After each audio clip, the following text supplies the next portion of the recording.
All right. We looked about in your reality to say what needs to be talked about, what needs to be brought to the forefront here.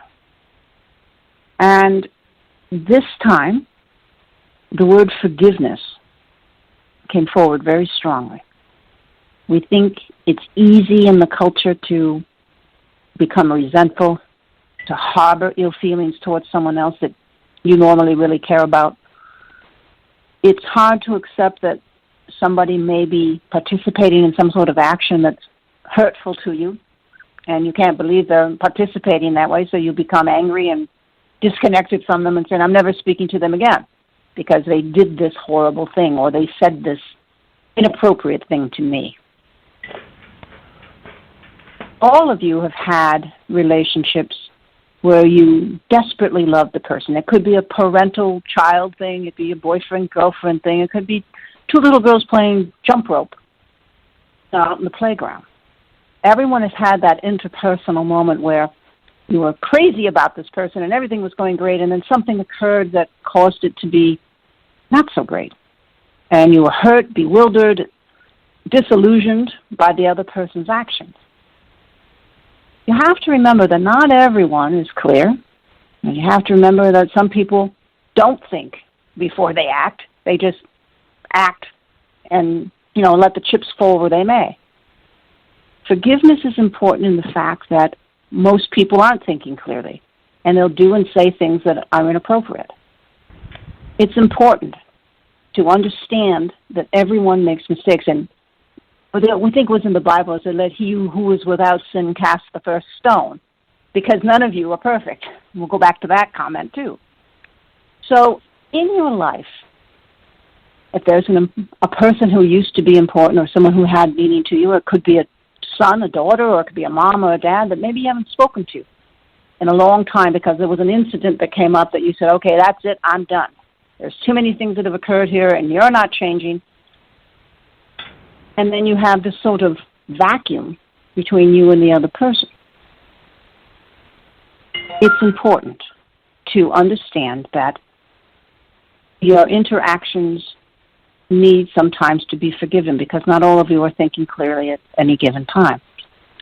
If you have someone in your life that you really deeply care about, but you're at odds with them, you don't like their politics, you don't like the way they think, you don't like what their religion is, you don't like what they said to this other person or what they said to you, but you have to put yourself in their shoes in an empathy way and understand where they're coming from. And most of you don't do that. Most of you are very reactive in your anger.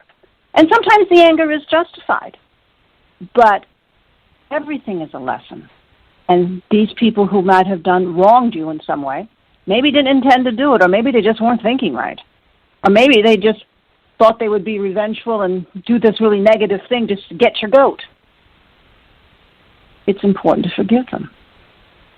Without forgiveness, there can be no progress and expansion. Because forgiveness means you're understanding where the person come from. Now, you don't agree with it, and yes, your feelings were hurt, but you're understanding what motivated them to say or do such a thing. And if you find yourself in that position, and you really care about the person, and they care about you, but you've got this thing, this pink elephant in the corner of the room that you can't get rid of, we'd say, hug the person. Hold that hug for a whole minute. Now, it could be a very long minute, or it could be a very short one. But if you hug the person and you just hold them, and you feel their vibration, and think about who they are as a soul, and realize that they're in a classroom situation here, and sometimes they're going to make mistakes. We think by the end of that 1 minute hug, that you might be able to find a small little opening where the opportunity for forgiveness does exist.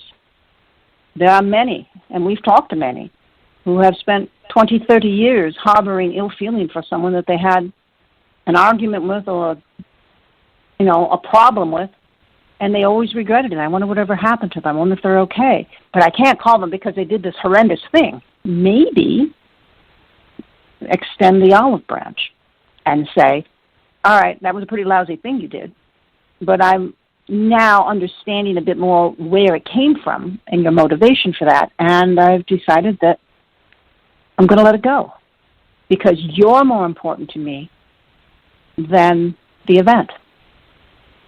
We just beseech all of you to find forgiveness in your heart because there's a lot of people who are really good people who just make mistakes.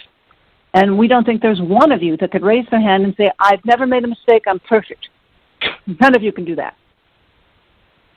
So each one of you has to look at situations and look at people and say, I'm going to forgive this. I'm going to remember that they did this, and hopefully they won't do it again, but I am going to forgive so that they have the opportunity to balance the energy with me. It would make for a better planet, and it would make for a better experience, and the lessons that all of you came here to learn would be easier to assimilate. So consider it. Consider having forgiveness in your heart at all times. Even if you're the one that's been wronged and your feelings are desperately hurt, look at the situation and see where it came from. Take the time to investigate where the comment or where the action came from and see if it can bring about growth rather than cutting someone off. So every day, decide you're going to forgive, no matter what happens. It's good for your soul and it's good for theirs.